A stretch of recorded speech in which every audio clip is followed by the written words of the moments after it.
খুলনা জেলা আওয়ামী লীগের সাবেক যুগ্ম সাধারণ সম্পাদক ডাক্তার শেখ বাহারুল আলম বাহারের বিরুদ্ধে রিফাইন্ড আওয়ামী লীগ তৈরির কার্যক্রম চালিয়ে যাওয়ার অভিযোগ উঠেছে। বুধবার সকালে খুলনা প্রেস ক্লাবের হুমায়ুন কবির বালু মিলনায়তনে সংবাদ সম্মেলন করে এই অভিযোগ করেন এপিসি ফার্মাসিউটিক্যাল লিমিটেডের ম্যানেজিং ডিরেক্টর ও ডাক্তার বাহারুলের মেয়ে শেখ তামান্না আলম। এ সময় তার আরেক মেয়ে ডাক্তার তাসনুবা আলম উপস্থিত ছিলেন। অভিযুক্ত ডাক্তার শেখ বাহারুল এপিসি ফার্মাসিউটিক্যালসের চেয়ারম্যান। তিনি আওয়ামীপন্থী চিকিৎসকদের সংগঠন স্বাধীনতা চিকিৎসক পরিষদের সাবেক সভাপতি ও বাংলাদেশ মেডিকেল অ্যাসোসিয়েশন খুলনার বর্তমান সভাপতি। সংবাদ সম্মেলনে ডাক্তার শেখ বাহারুল আলম নিজ বাসা ও বিএমএ ভবন ব্যবহার করে আওয়ামী লীগের সাংগঠনিক কাজ করেছেন বলে উল্লেখ করা হয়।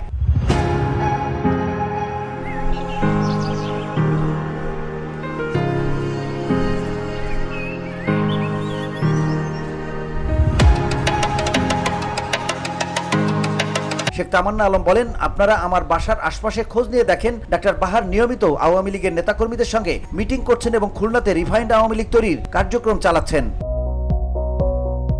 লিখিত বক্তব্যে তিনি অভিযোগ করে বলেন, আমার মা ডাক্তার শামসুন্নাহার এ শহরের একজন স্বনামধন্য ডাক্তার ছিলেন। 1989 সালে 13 নভেম্বর আমার মা মারা যাওয়ার সময় আমি এবং আমার 7 বছরের ছোট বোনকে রেখে যান। তখন আমার বয়স ছিল মাত্র 14 বছর। বাবার অনেক অন্যায় চোখের সামনে দেখেও ছোট বোনের কথা চিন্তা করে কোনো প্রতিবাদ করিনি। তিনি অভিযোগ করে আরো বলেন, আজ এসব বিষয়ে এমন এক পর্যায়ে দাঁড়িয়েছে যে এখন একজন অন্য ধর্মের নারী তার স্বামী সংসার সহ শুধু অর্থের লোভে আমার বাবাকে আমাদের থেকে অনেক দূরে সরিয়ে নিয়েছে। ওই নারী আমাদের প্রতিষ্ঠানে 1300 টাকা বেতনের একজন কর্মচারী ছিল মাত্র। আজ আমার বাবার স্বেচ্ছাচারিতার কারণে ওই নারী একই প্রতিষ্ঠানের একজন পরিচালক হয়েছে।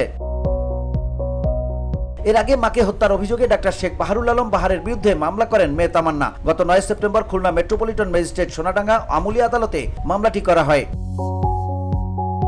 এজাহারে আরো উল্লেখ করা হয়, প্রেমের সূত্রে বিয়ে হলেও পরবর্তীতে বাহারুল আলম একাধিক নারীর সঙ্গে সম্পর্কে জড়িয়ে পড়েন। এ কারণে দাম্পত্য জীবনে কলহ দেখা দেয়। শামসুন্নাহার নির্যাতিত হতে থাকেন এবং 2 কন্যাকে অস্ট্রিয়ায় পাঠানোর প্রস্তুতি নিচ্ছিলেন। কিন্তু মেয়েদের নিয়ে স্ত্রী বিদেশে যেতে পারবেন না এমন আশঙ্কা থেকে বাহার তাকে হত্যা করার পরিকল্পনা করেন। VOD Bangla news desk.